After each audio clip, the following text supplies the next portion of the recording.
नमस्कार, मैं अफसर हुसैन। आज सीएम योगी आदित्यनाथ ने जिस तरह से अंबेडकर नगर में अपनी रैली संबोधित किया, उसको यह देखकर यह लगता है कि पूरे यूपी से माफिया राज खत्म हो गई।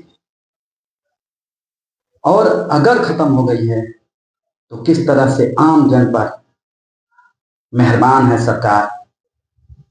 आइए पहले अंबेडकर नगर में उनके रैली की भाषण को हम सुनते हैं, उसके बाद आगे कुछ गुफ्तगू करते हैं। बने रहिए आगे वीडियो में। हिस्सा होगा, यही क्षेत्र है। खान मुबारक भी इन्हीं का शागिर्द था, मुख्तार अंसारी भी इनका शागिर्द था, अतीक अहमद भी इनका शागिर्द था, जिन्होंने गरीबों को लूटा, कमजोरों की जमीनों पर कब्जा किया। जब डबल इंजन की सरकार आई और सरकार ने अपना वास्तविक रूप इनको दिखाया तो राम नाम सत्य है होने में भी देर नहीं लगी। तो आज की समाजवादी पार्टी क्या हो गई है? देख सपाई बिटिया घबराई, देख सपाई बिटिया घबराई। एक निषाद बेटी के साथ अयोध्या में ये समाजवादी नेता मोइन खान किस प्रकार की कृत्य कर रहा था, जेल के अंदर उसको इसीलिए भेजा गया और समाजवादी पार्टी उस दुष्कर्मी को फिर भी अंतिम समय तक बचा करके क्लीन चिट दे रही थी। कन्नौज के अंदर एक दलित बेटी के साथ क्या व्यवहार ये लोग कर रहे थे, ऐसे ही एक उच्छृंखल सपाई के द्वारा उस बेटी को मोटरसाइकिल से गिरा करके किस प्रकार से अपमानित किया जा रहा था। जब हम लोगों ने जेल के अंदर डाला तो समाजवादी पार्टी के लोगों ने थाना घेराव किया। वो तो पुलिस का डंडा था, ये सपाई उसके कारण भाग गए, नहीं तो ये जो गुंडागर्दी के लिए। और बहनों और भाइयों, मैं तो आपसे कहने के लिए आया हूं, ये समाजवादी पार्टी ये पीडीए की बात तो करती है, लेकिन मैं आपको बताऊं इनका पीडीए क्या है। ये प्रोडक्शन हाउस ऑफ दंगाई एंड अपराधी है। ये एक नई परिभाषा इसको हम दे रहे हैं, प्रोडक्शन हाउस ऑफ दंगाई एंड अपराधी। याद करिए, प्रदेश का कोई भी जितना बड़ा अपराधी और माफिया होगा, जितना बड़ा वह दंगाई होगा, वह समाजवादी पार्टी के इस प्रोडक्शन हाउस का ही हिस्सा होगा। याद करिए, यही क्षेत्र है। खान मुबारक भी इन्हीं का शागिर्द था कि नहीं था? मुख्तार अंसारी भी इनका शागिर्द था, अतीक अहमद भी इनका शागिर्द था, जिन्होंने गरीबों को लूटा, कमजोरों की जमीनों पर कब्जा किया,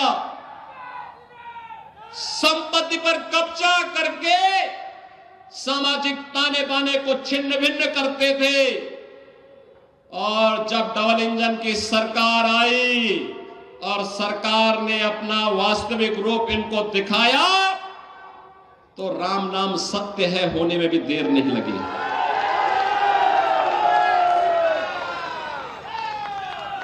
और इसीलिए मैं आपसे कहने के लिए आया हूं, बहनों भाइयों,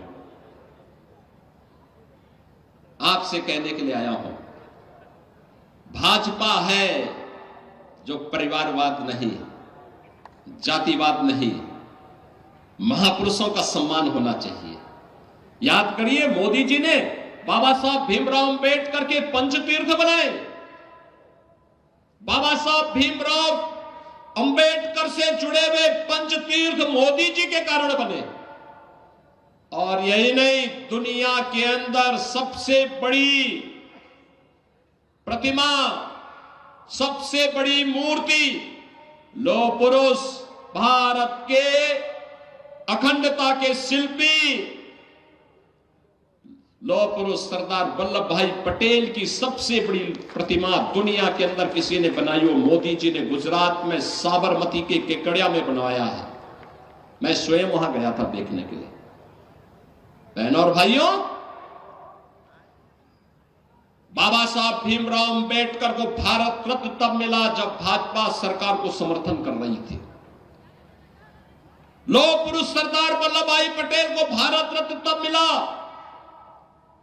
जब भाजपा सरकार को समर्थन कर रही थी।